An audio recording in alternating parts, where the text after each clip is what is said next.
I know what I want to start this thing off with. It might not even work, but we were, like, I was talking to Rob, and I was talking to a few people, because you're originally, are you from Boston, or like a city outside of Boston? City outside of Boston. What city is it? 30 miles south of Boston, Pembroke. Okay.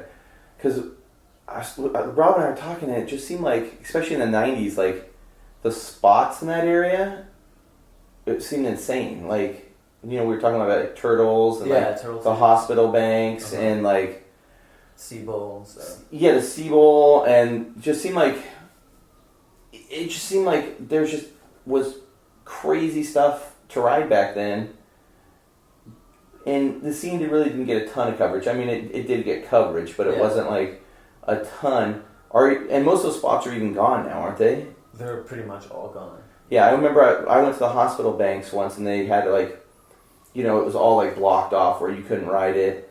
I always wanted to ride turtles, but that's been gone for like That's ever. been gone since 98. Yeah. 99. Yeah, and then did the Sea Bowl get tore out? The Sea Bowl is still there, but the deep end is filled in, so it's just banked to wall. It's just filled. Why did they fill it in? So people wouldn't ride and skate it? To be honest, I'm not exactly sure why. I think there was something about someone falling in it, or hadn't it been running for like, wasn't it like a pool of rain? rain? I think something might have passed, a law might have passed in the state where you can't have public pools deeper than like 9 feet or something. Really? Yeah. I want to say it's something along the lines of that, but I'm not exactly positive. That thing always looked really But yeah, it's been gone for like 3 years now. Damn, that thing always looks super fun. Yeah, speaking of turtles, we were talking about Muggleston. Did you know Muggleston that well? Never really knew him that well because probably when he was like around a lot, yeah, I seen him little fat videos and stuff. I was like 11, 12 years old. Okay. But I did run into him street riding like a handful of times in Boston. Yeah, he's always one of those like characters from that part of the country that you'll hear stuff from some people that, like, you know, he was awesome, did a lot of stuff for the scene, and then usually it's people that were, you know, you have that Road Fools vibe where dudes were kind of like, you know, vibing, but I always kind of get the feeling that, like, he was like actually a kind of cool guy in the scene and tried to do a lot for the scene, sure. You know, because most of the dudes I know from that area are always like, you know, oh, screw what the Road Fools thing painted him out to be, because he you know, seemed like he tried to do a lot for the scene and stuff. Yeah, I didn't know how old he was. He's probably older than me, isn't he? He's probably, I think he's about 40, maybe. Well, early 40, so yeah, I don't know. Like I said, I don't really know him that well. Yeah. I haven't probably seen him since 1999 or 2000. Damn, that is a long time ago. Maybe 2001. Yeah, well, when you grew up in that, did you grow up racing, or did you kind of just start off like freestyling? I grew up, kind of freestyling, but just like riding a bike to school and everything. And then I slightly got into racing, but that didn't last too long, I guess. Yeah. It seems like that part of the country is like a super heavy.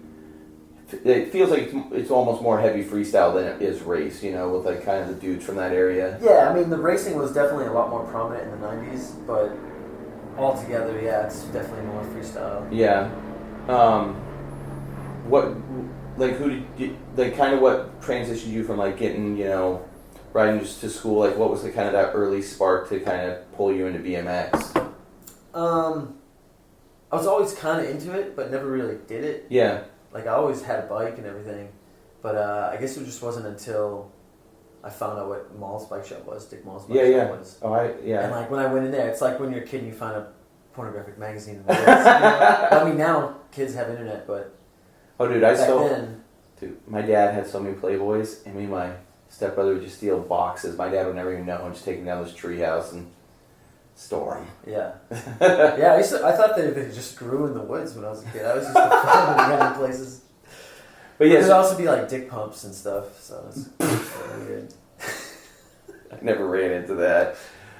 So you came across Dick Mall's, just like, I mean, that's a staple of the northeast scene. Yeah, completely. I mean, it's still pretty much a staple up there. Well, it's like one of the best bike shops ever. I had no idea that place even existed, and like the whole time my brother knew about it, and I was like, why the hell didn't you tell me about this? How far was that away from your town? Like 2 miles. 2 miles? Yeah. Oh, well, that's not even far at all. Like, I hear stories about people like having to drive like 3 hours to get Yeah, there. yeah. So. No, I got lucky. I grew up right down the road. So did you start hanging out there and like meeting dudes to ride? I never really met too many people through going to the shop. I had a set of trails behind my house, and like, I think a lot of people would hear about the trails, and that's how I guess I met people through the shop at my own trails. Yeah. And so I knew that you rode trails a fair amount when you were younger, didn't you? Yeah. That's all I rode up until I was like 16. How old were you in that second, or the first, was it the first metal video? I just remember the part, you had that part that split with Jeremy Davis. Okay, yeah. I was like 17. Okay, so just a little bit after that. Yeah. Well, I mean, I always rode everything. But Yeah. Like, I was pretty focused on trails up until got into like high school. Who were the dudes you used to ride trails with back in the day? Was there any other locals at that spot? Yeah, I used to ride a lot. Trails like Sean Rains, aka Ferbert, and then, I don't know, just a bunch of locals, kids that don't ride anymore. Yeah. So like when you kind of got on metal, you only been riding for like a few years? I had been riding, I think, for at least 6 or 7 years before I got on metal. So you started riding. I started riding in '94. Okay. I think I was like 11. Oh wow! So you started riding really young. Yeah. And I got on metal when I was 17. Okay. Yeah. But yeah, no, I started riding street after Road Force 1 came out, so about 98. Okay. Yeah. What heavy ass bike were you riding back then? A standard Dow, I think. Oh. I was really short. I guess if you were really I little, was it super probably short. yeah. When I didn't really grow until I turned 17, 18. You needed that Bobby Fischer one, that street. That was the one that I had. Yeah. What the Dow? Then it wasn't. What was Bobby? Was Bobby Fischer's the Dow? It was the Shaman. Actually, I had it. Yeah, it was the Shaman. Yeah. It was like 19.5. That's really low. I also had mini low drag bars as well. That works. Yeah. Those bikes back then were crazy. Well, yeah. How did you? What kind of? Because I remember when that metal video came out. You know, I knew Jeremy, and that was like the first time I saw anything of you. How'd you kind of get on metal? How'd you end up meeting Jimmy and those guys? I had known Seth Holton for like quite a while, and I had been filming with Matt Busby a lot for Off the Map 1, and he was good friends with Seth. So I think just riding with Seth had suggested me to Jimmy, and then it just kind of naturally happened again. Did Off the Map 1 come out before the metal video? No, but I had started filming it before that. Okay. Like, Off the Map took like, I want to say 4 years to happen, really. Okay. Like, I mean, a lot of videos, like especially local videos back then, took that long. Yeah. Yeah. Plus, he would only film on the weekends, and that was it. Like, worked. And, yeah, but that was like normal because you'd be like, I think it took us like 3.5 years to film Blueprint or something. You know, totally. It took a long time back then. Yeah, and then like it didn't come out for a year after it was already done and all that shit. Yeah, I think it came out in 2005, but it was probably done in like mid 2004. Oh, really? Yeah. I remember getting copies, and I can't remember if it was number 1 or 2 that we got in the shop. So yes, had Seth already moved out to Seattle then, and you were still talking to him, or was he still out? No, he was living in Vermont. Okay. And then he had just moved to Austin, and then actually, my first time to Austin in 2001 or 2002. Yeah. I think was when I met Jimmy, and that's kind of just where I started doing more with metal, I guess. Yeah, kind of wanted to touch on like. It just seemed like a lot of dudes came out of that area that you know, the whole Boston, that northeast area. Yeah. Like it feels like there's a lot of dudes your age that kind of came out of that area at that time. Yeah. Did you guys all know each other, or were the scenes kind of separated, or? Nah, I think things were a little more tighter back then because everyone rode everything. Yeah. Like all the Creedence dudes, like Clint Reynolds and all them, like Aaron Smith, and like I mean I still ride with those guys occasionally. But, yeah. Did you guys ever go over to like Kevin Robinson's park and ride that back in the day? Yeah, actually. And you had a look at, what was the look on your face? You got a story. What's the story? There was let me start from the beginning. So basically, I got strangled by Kevin Robinson when I was 14. Okay, tell me. My buddy Busby and Ferbert and I there was always a shitty ass like Huffman egg or whatever underneath the box jump at Impact. Yeah. And like everyone used to ghost ride that thing off the box jump. Yeah. So one night, we were like, fuck it, yeah, let's ghost ride this thing as far as we can. Just so happens Kevin Robinson comes in, that's his nephew's bike. Oh shit. And I can't really remember the full details, but he definitely like pushed us up against the wall and definitely had his hands around our throats. Damn. And pretty much banned from Impact Skate Park for life after that. Have you talked to him since that time? I've like re-met him again, I had passed puberty and grew like a foot. Yeah. Years later. And were you like, hey, do you remember this time? Oh, hell no. No, you haven't, you just let it be like, I'm a whole new person? Yeah, for sure. But, did you guys even know it was his nephew's bike, or you just thought... No, we didn't know. I mean, we were just doing what everyone else was doing. Yeah. Like, it had been sitting down there for almost a year. Why is he getting his nephew an egg anyways? You should have at least upped it. I mean, come on. The eggs ain't too hot, so... I mean, I could be wrong. It could be a sugar daddy or a sugar baby. There's so many weird... Those weird starter Hoffman ones. In the late 90s, yeah. Yeah, there's the egg. I think it's sugar baby.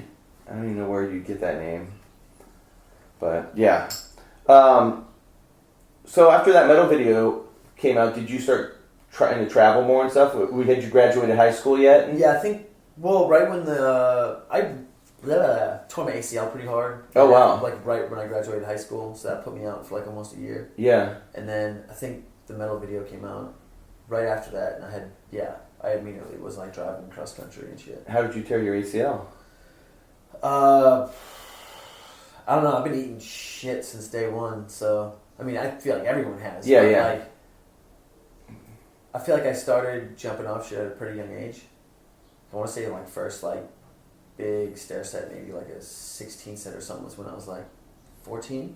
Oh, that sounds like And like I've just been jumping off shit for so long that by the time I was 17, 18, my MCL, PCL, ACL was already like torn.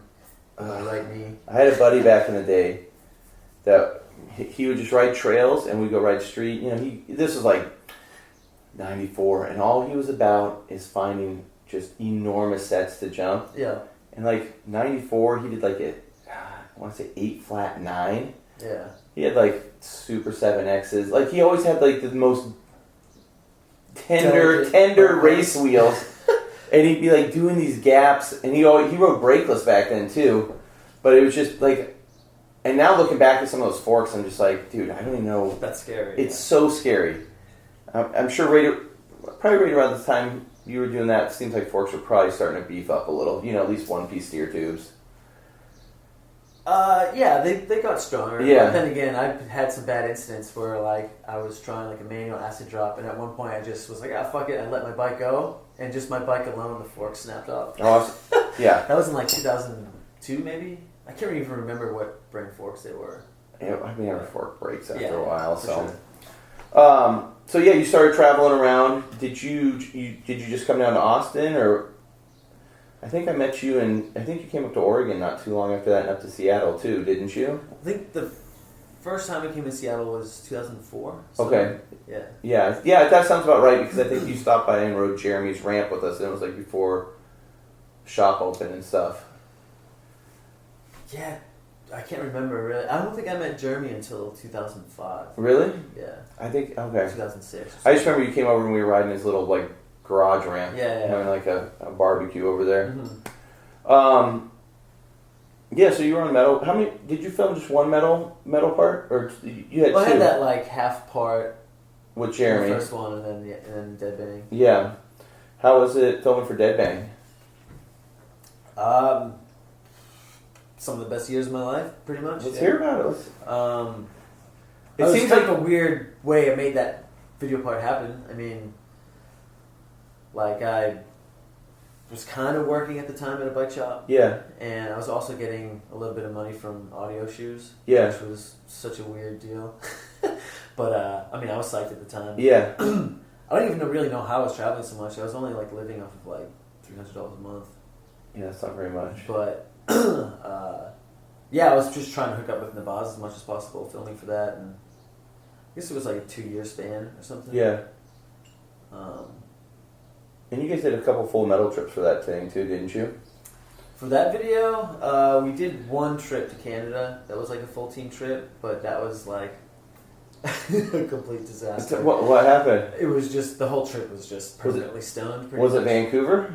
It was Montreal. Okay. A few of us got robbed in Montreal, and like, I don't know, it was not that exciting of a trip. How'd you guys get robbed? That seems like just money stolen out of our van. Oh, okay. I was gonna say. I thought you meant like rob. I was like, that seems like a super kind of. Seems like it. I've never been there. It seems like it'd be a fairly safe city, but it might not be. Somebody's listening and being like, "You're an idiot, Shad." Yeah. So I heard like you, and this is what I've heard. I mean, I don't know how it is, but I heard you the ice grind bandit at Penn. Is it Penn State? Yeah. It's okay.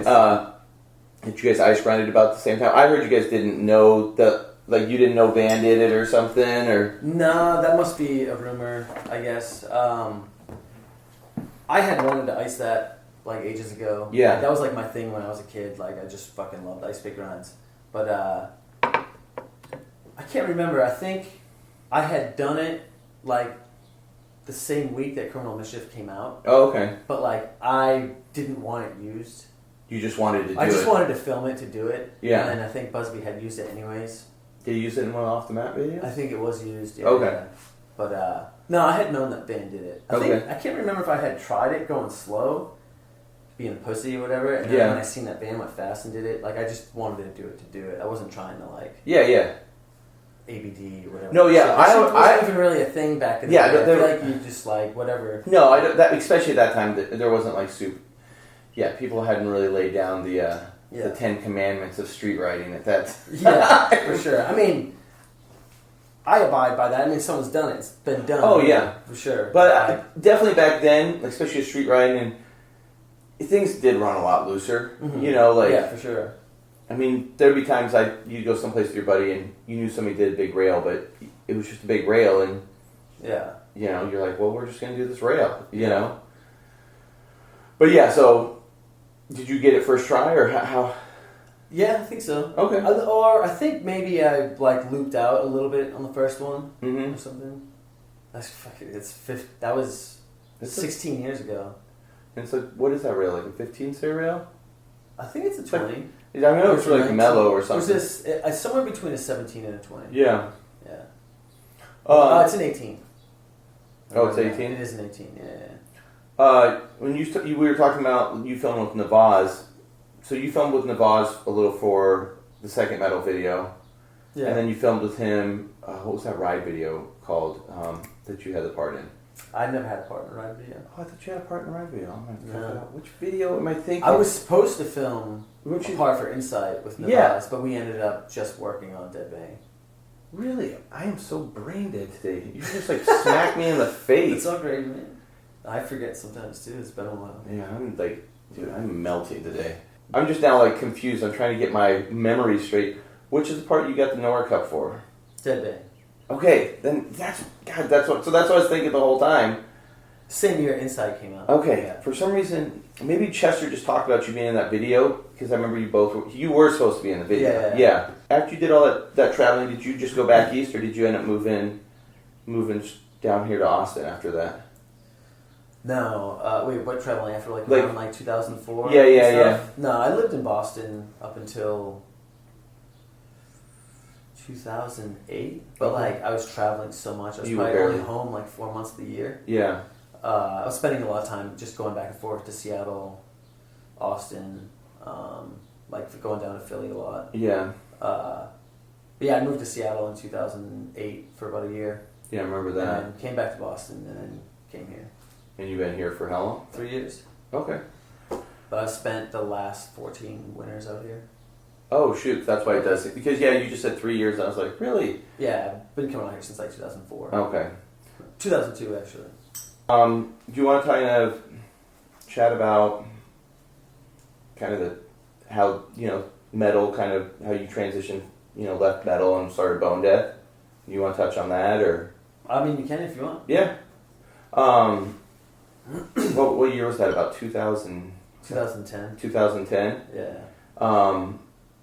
And you think you were on metal for, six years then? 9 years, almost 10. All right, wow. All right. And kind of what was what made you kind of step away from it and want to start Bonedeth? Because I know you and Jimmy were really close, and I think you guys are still pretty close to this day. For sure. I think just being somewhere for 10 years, I got burnt out on it. Yeah. And I was helping Jimmy run it at the time, and just running it with someone else. Kind of wanted to do my own thing, but not really. Yeah. Like, I actually didn't, like, I thought in my head, I was like, oh, Bonedeth as a frame brand would be sick, but like I hadn't even remotely like it was just one of those things that just crossed your mind. But then when I had like left metal, like, Sparky's was like, hey, would you want to make Bonedeth, blah blah blah. So when you left metal, you weren't even thinking about it really. I just wanted to just be like free of all the work just the and past, everything that I was dealing with that year. But I can't remember. It was kind of funny because I remember like Ron Wilkerson had called me. It was like, yo, you want to ride for 2 Hip? Whoa! And I was like, that's fucking sick. I mean, I would have loved to ride for 2 Hip if it was 1994. Yeah. But that was pretty crazy. That was random. But Sparky's hit us up immediately about the Bonedeth thing. Really? So See, it was just weird, perfect timing too, because we had just put out Surfing for the Ugly Broads, and that was kind of getting a little bit of a buzz at the time. So that video that was a good video. Just did Ronnie just give you a call up and just ask you want to turn it into just a frame brand? Yeah, because we had already been kind of working with them, like doing the video through them and stuff, and like they were really psyched on the artwork and like everything as a whole.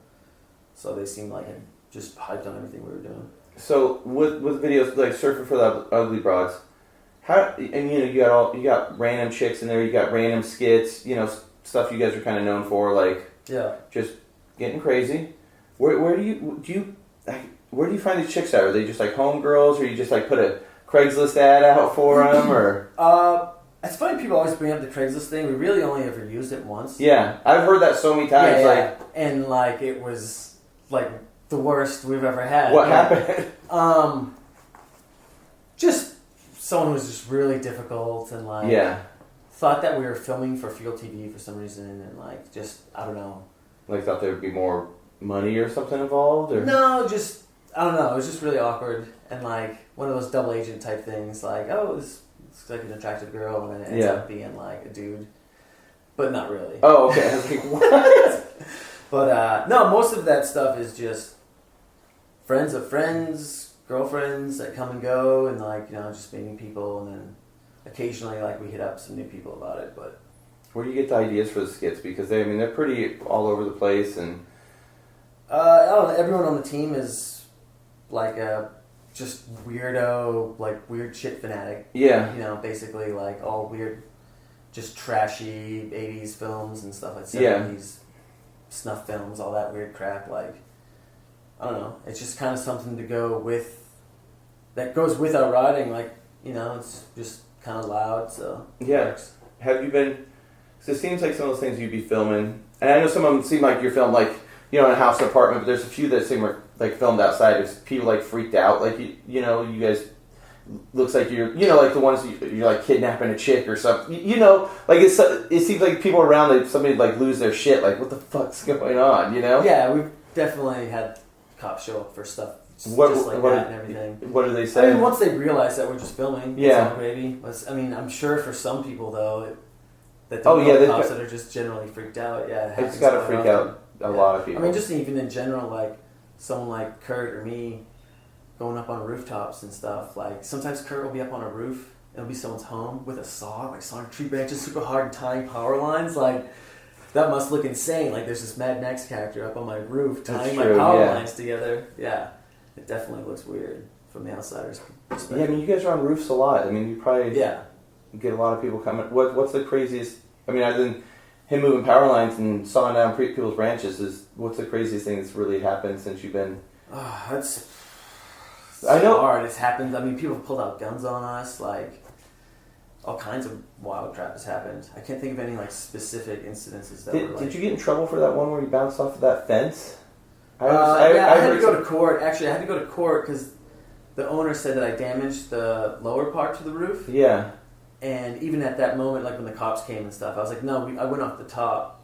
They like didn't believe us. When I went to court, I had to bring footage And to show that I did no damage to the roof at all. Yeah. And even though I damaged the fence, I guess it was CVS's fence. They never made a claim, so I just had to pay like a court fee. I think it was like $150. What did the judge say when you showed him that footage? I can't remember. It just seems so straight. You know. I think that actually the judge I got lucky because her son did motocross or something. So she kind of got it. Yeah. Yeah. So after, what was really the process like with Bonedeth after you kind of went in? I mean, did you know much about like designing frames or what? Yeah, a little bit. Yeah. Especially after working with like Harry from We the People. And Okay, yeah, and Claw and stuff. That's what we were doing metal with. Before that, I had briefly like told Neil Wood like what dimensions I liked and stuff. I didn't really know anything that I was doing, but I mean, over the years now, way more into it. Yeah. As opposed to the way I used to be. I mean, I've never been a bike part nerd. Yeah. At all. But I definitely like to be able to trust the bike parts that are. And there's probably parts that you grew up liking too. You know, for sure. Yeah. So, is there something like do you try to like with the Bonedeth frames? Do you want to make them a little stronger than the rest frames, or do you feel? That's like our main concern is to make them strong and like obviously modernized so they're not like heavy 98 bikes. Yeah. But that's what we're all about is really strength. The 48 spoke wheels. Yeah, definitely. Did you ever see the 96 spoke styling wheels back in the day? I did, yeah. Okay. I was never into that many spokes. I think that place was based in Missouri. Like, so this dude came in the shop that used to actually build the wheels for him. They used to have like crazy long spoke wrenches that they had to go and lace those things up with. Okay. We were talking about like, parts that you used to like. I think it's went down smaller, but, and I feel, and I know not everybody does, but I feel like so many people from the Northeast have monster-ass sprockets on their bike. Yeah. And you've went down, I think you've had to go down sprocket sizes, but why did you really keep that big sprocket on for so long? I mean, it was kind of like your signature look on your bike for a long time, Yeah. I mean, I would maybe still ride it if I could. Yeah. But it just doesn't work with the way frames are built now. Yeah. I just always liked the look of it. And it reminded me of just having a bash guard or like just something there. Like sprocket chunks were so much better. Sprocket chunks do work. They work 1,000 times better with a big sprocket. I used to do a grind that was like just on the chain between the tire and the sprocket, and it really only works well with a 45. Yeah.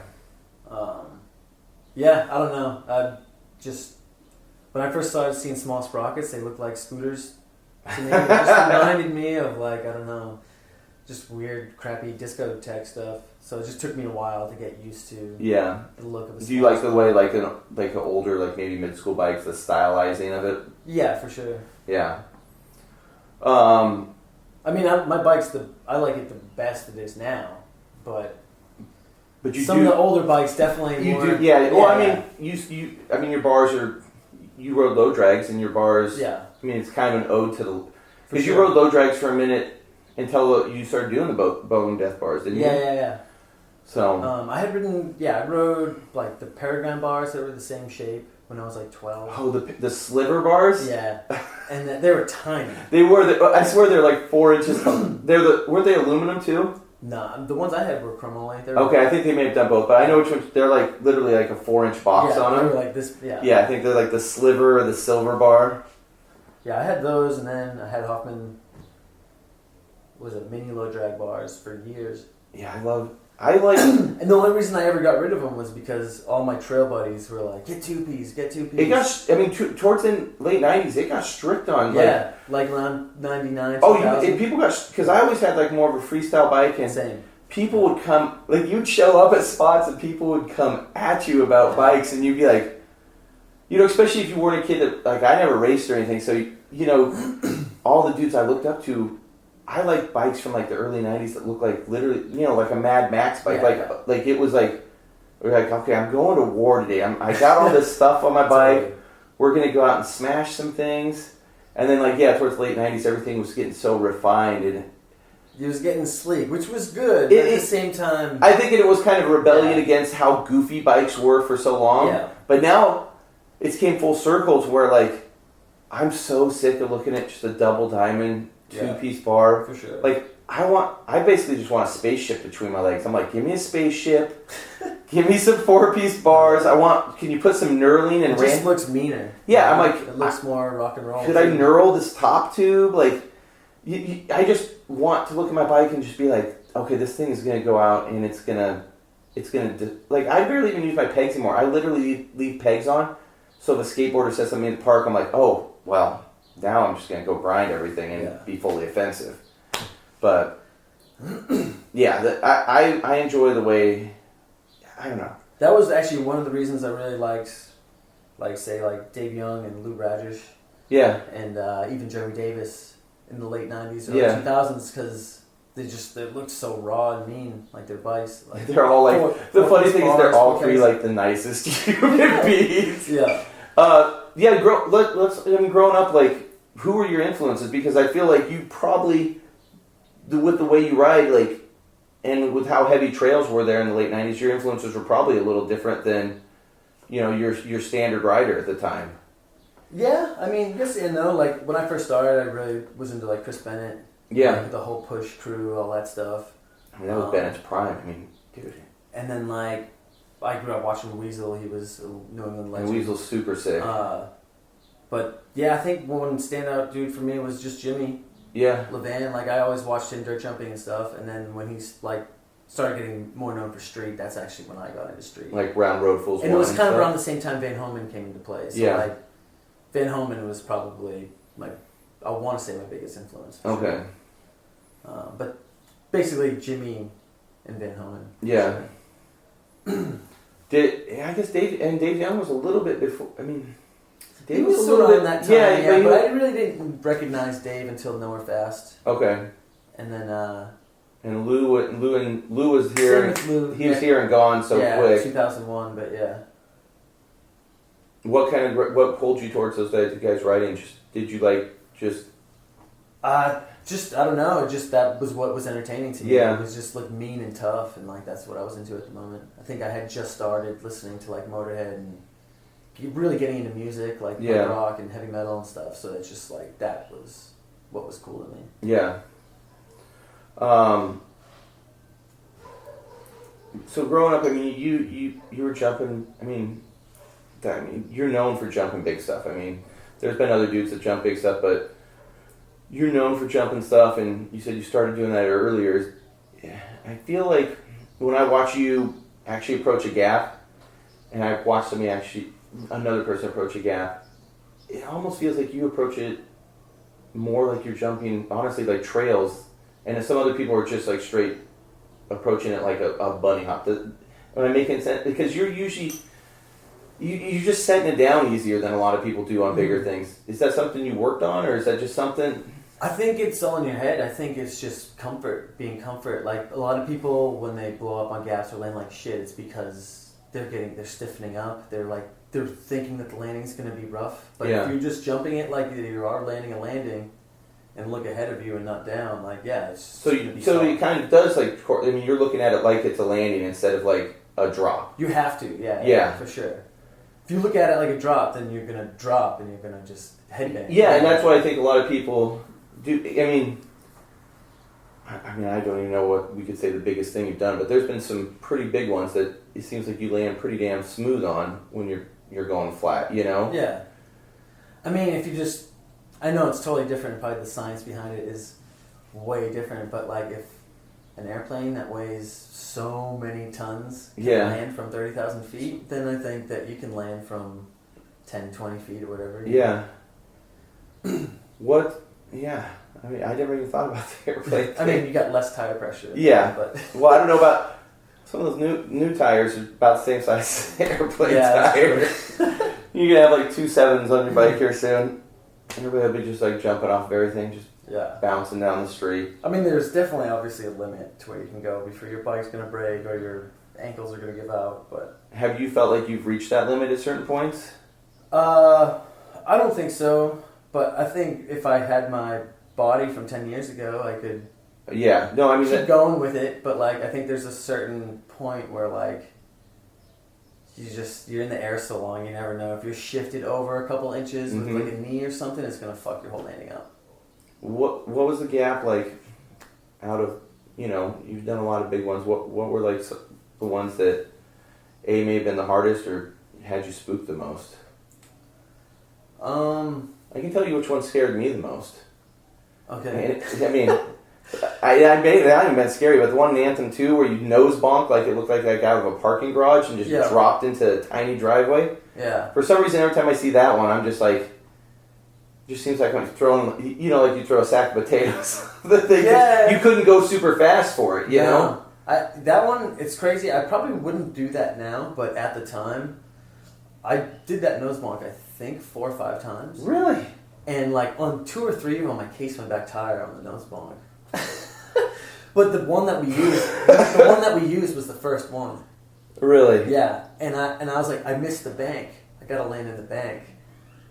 Like I actually went past and like landed in the road, and then I kept doing it, and I was thinking, I'm like, maybe it's better that I missed the bank because it's a bigger drop. And when you're trying to get the bank, you're going slower, ting and everything. Yeah, exactly. But is there some other ones that like?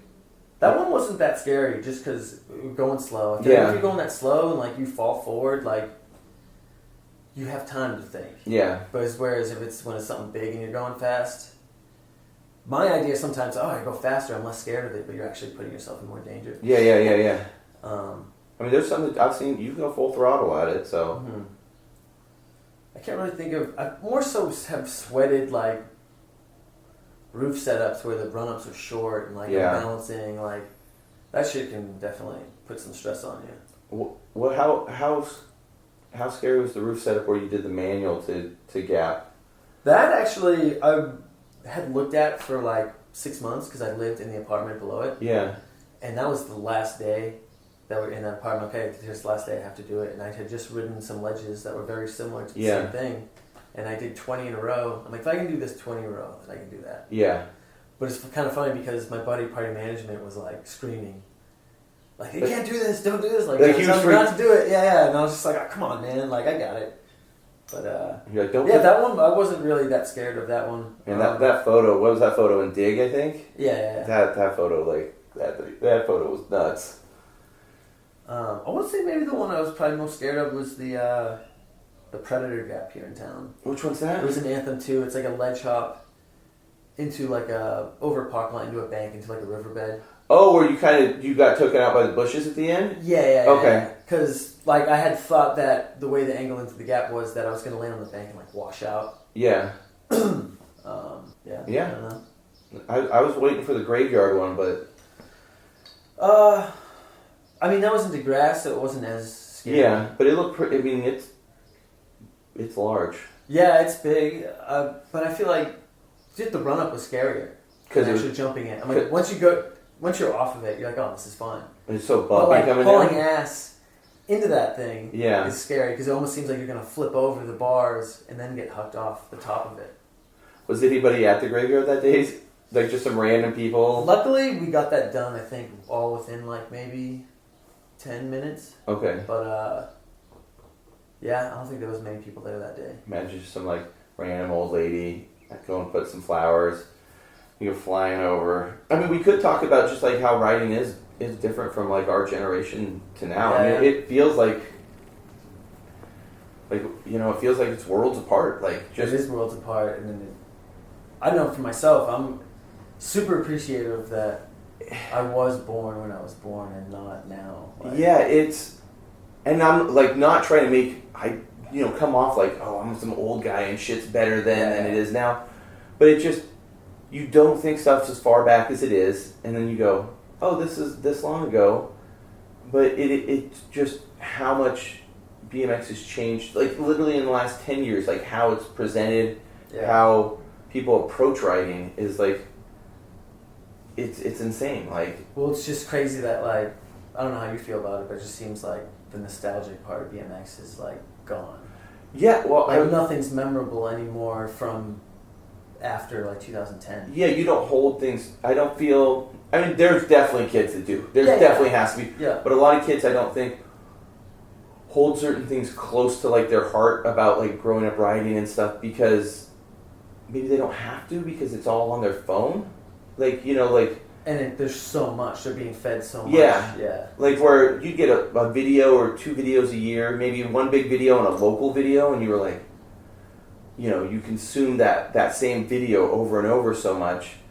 And like I was talking to Aaron when we were doing the podcast the other day, and it's weird because you know, Instagram. I use Instagram. It's great. I like looking at it. But it's still just a platform. And I remember everybody had MySpace, and you thought MySpace was going to last forever, and that was going to be, you know, and you don't use it anymore. You don't even know your password. You don't even know what's on there. And like we have a whole generation, new guys, old guys, and everything, where everything you do is on this. What happens when the Instagram's gone? Yeah, you have a whole like holograms or some shit. Well, you have but then you have a whole generation missing. Mm-hmm. That all that history is just erased. It's gone. Yeah. It's like it's going to be really weird to see where it takes people. You know, like because it isn't going to be like stuff's kept in like you're like, oh, I know what happened back then. You'll be like, I think this dude may have done this, but maybe I don't. And you won't be able to find it. Yeah, maybe you won't be able to find it. There won't be a reference, and it definitely is different. You know. I mean, inevitably, all of it is just going to be dust in the wind anyway. So yeah. You got to think about it. No, yeah. So, I mean, it doesn't matter. My videos in my closet are just going to turn into garbage one day. So, yeah, I guess and that's what it comes down to, you know, with writing is, even though the generations are different, you know, if a kid's out with his buddies, he's still enjoying it the same way, you know, everybody else enjoyed it. So, I think part of all that stuff though has changed, like the ego aspect of things as well. Do you think people's egos are bigger? Or? Well, yeah, obviously. But I mean, were you taking selfies when you were 16 years old? No. You know? I have a couple. You were just enjoying your life. Yeah. Yeah. No, I was definitely taking pictures of my buddies riding, but I'm kind of happy I didn't take pictures of me at 16 years old because I looked stupid. It is, and I guess just the whole way you even present like a video. Because I know that when I was a kid, and like I'd show up at a spot or something, and someone would be like, "Oh, Tom Masterson did this here," or whatever, Mike Rotundo did this here. You'd be like, "Wow, that's fucking amazing." Yeah, like, you respected it.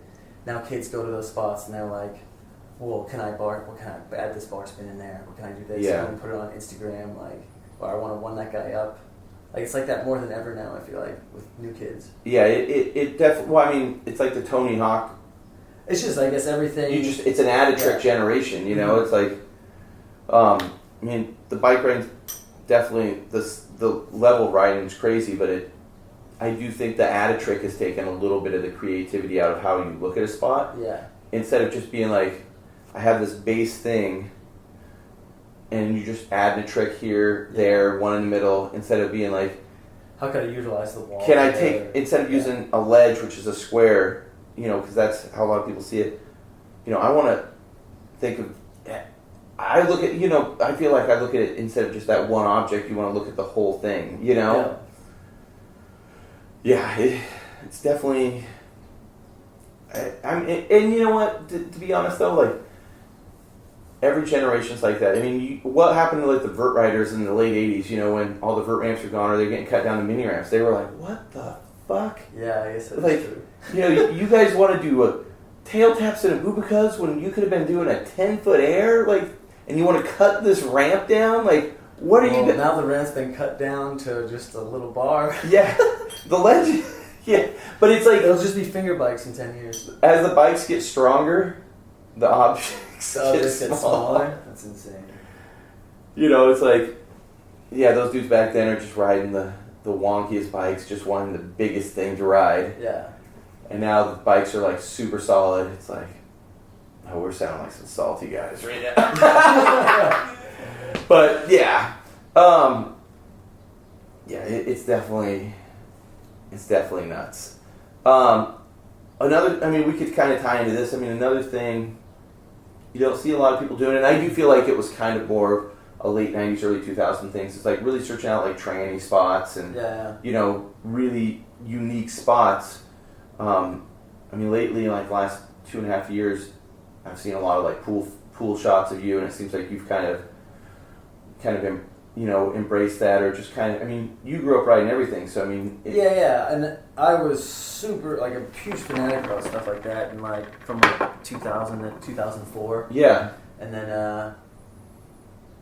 I don't know, I kind of just got so focused on like jumping shit and stuff that I kind of lost interest in it for a while. Yeah. And like I was kind of actually really just eating shit a lot in pools. Like I remember I got 3 staph infections in like 1 year just from eating shit in pools, and I'm like, I'm over this. Yeah.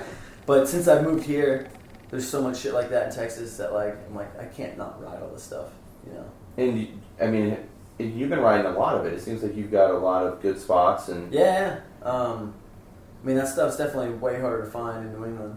Oh, I mean, yeah. It's there, but like it's few and far between. But, and then down here it's just so hot. Yeah, it's abundant down here. It's awesome. I mean, and you used to ride the sea pool back. Did you ride the sea pool back in the day when you were younger? I used to ride, I think, for like 6 years in a row. I would ride the volcanoes, the Boston City Lakes, and the Sea Bowl like pretty much every day.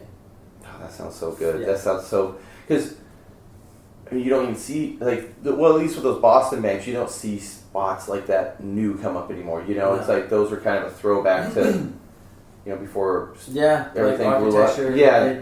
20th century. Yeah, you don't see stuff like that anymore.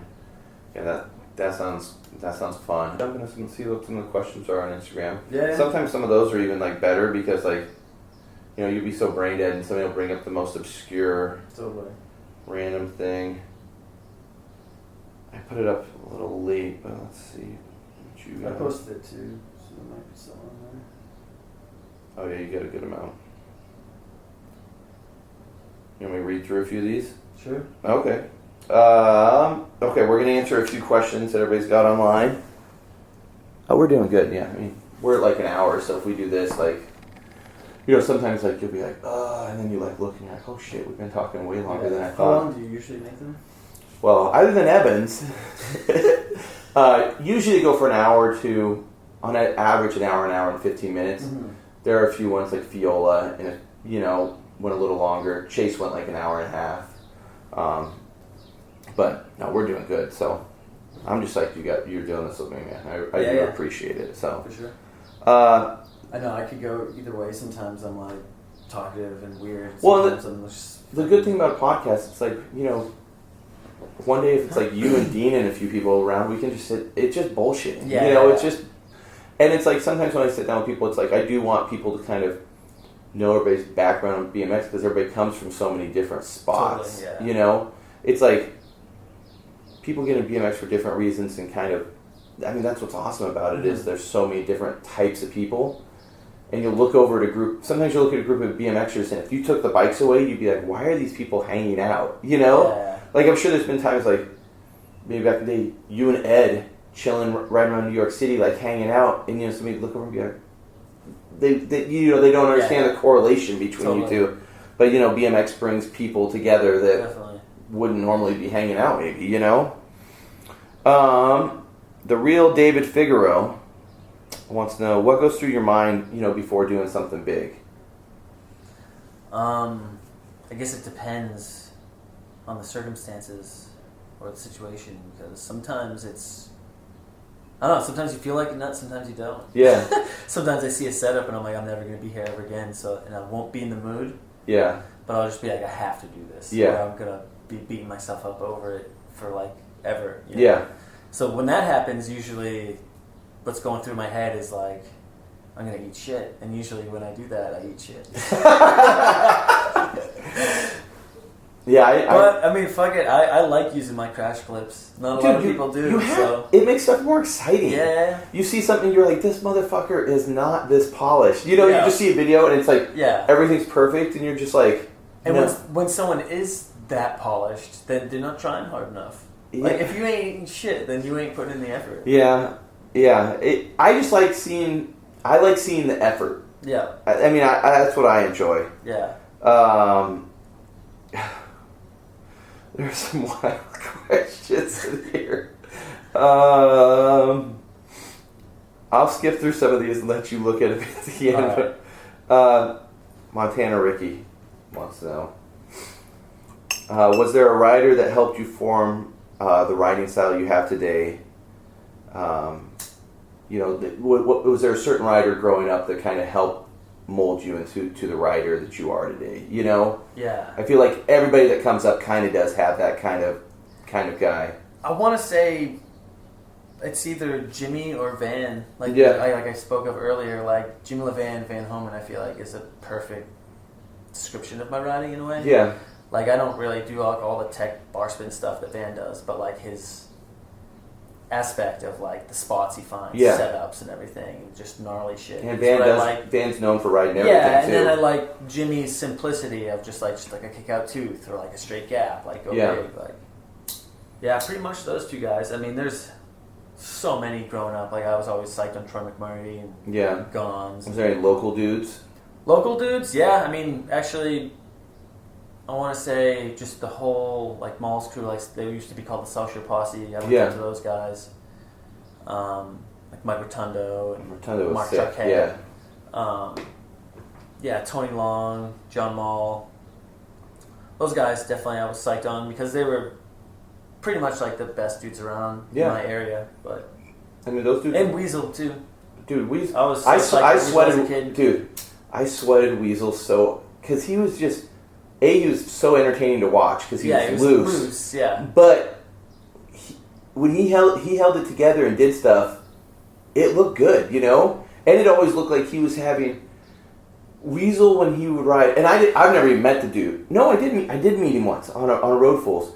But when I would watch him ride, it just looked like he was having so much fun, eating shit, just going for it. But it would just look like you were like, dude, I want to ride with this dude because he looks like what you want. You know, he's just having fun, going for it, and just enjoying himself. Yeah, he just seemed like a weirdo too. Oh, but that's everybody in BMX was a weirdo at that time. Not anymore. Yeah, there's like there's a few good ones. Most certainly. But you definitely were riding BMX back then because you were a weirdo, and you looked over and you're like, well, these guys are all weirdos. Yeah, I'm gonna jump in with them.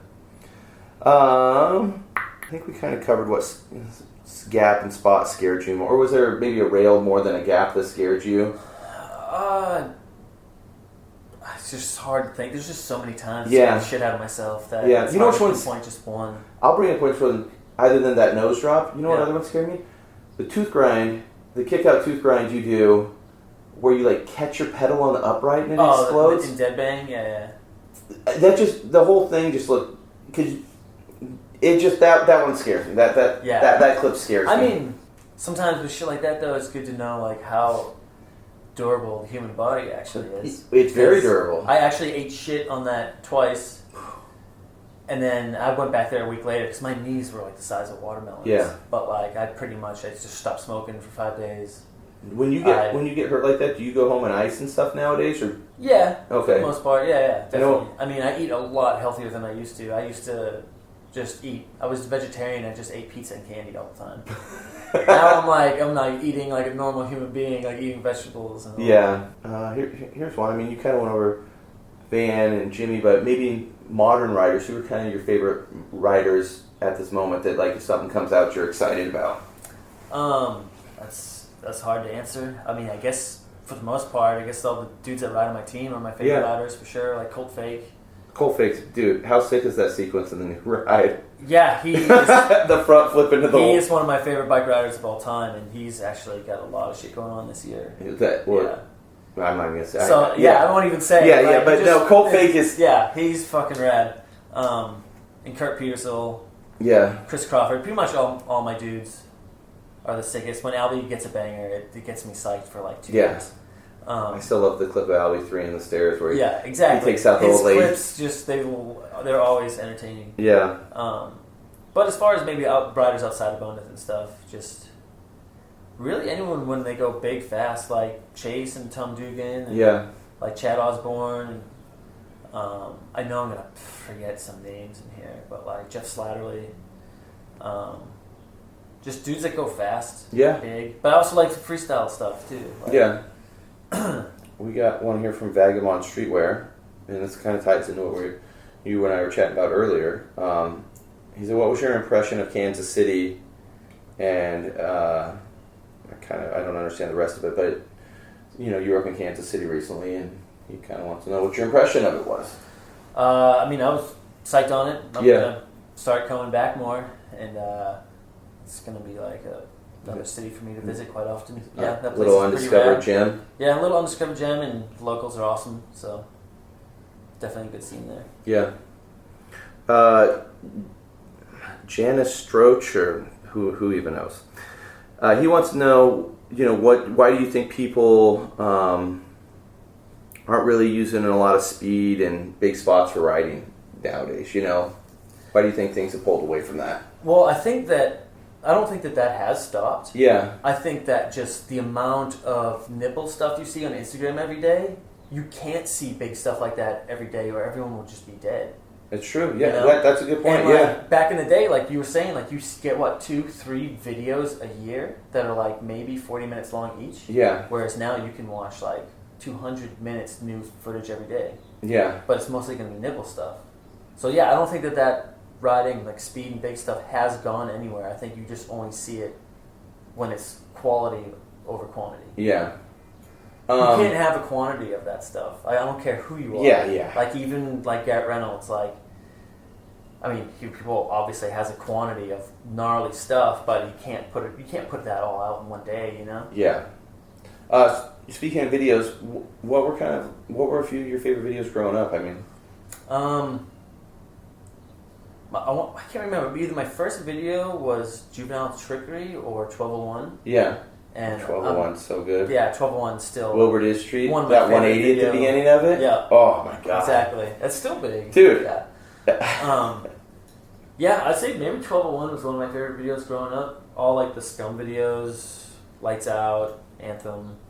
I'm trying to think of some others. I mean, obviously like Criminal Mischief, Seek and Destroy as well. Yeah. Just some of those. Aggro Man was a favorite of mine. Oh, sure. nice. Yeah, definitely. Yeah, and that was a little before your time, but I had bought all the old videos like at Dick Malls. I think Dirty Deeds had come out just a year before I started. Yeah, and Dirty Deeds. I mean, that video almost still holds up. It's great. Will you be donating a testicle for $35,000? Where it would hurt a lot less to hit one ball than two? I mean, I don't hit my balls that much that I need to sell one. Did you get $35,000 for a ball? I'm guessing maybe. I'd Maybe if you're like a college student or something. I'd sell a ball for. Because you can't give out sperm unless you're like. Would you sell a nut for $35,000? Would I sell one for one test? Nut the same? Yeah. Oh, you can't. I had a friend that grew up with one nut. I mean, I suppose, yeah. Why not? Yeah, $35,000. I'm not too crazy about my nuts. I fractured one and almost had to have it removed. So I was almost. As long as it feels good. Yeah, I almost had to have one removed. So. If they give me $35,000, yeah, you see any other little gems in there? I'm not gonna answer. I don't know. I think you and I are both melting. Our brains are melting today. It's hot as hell.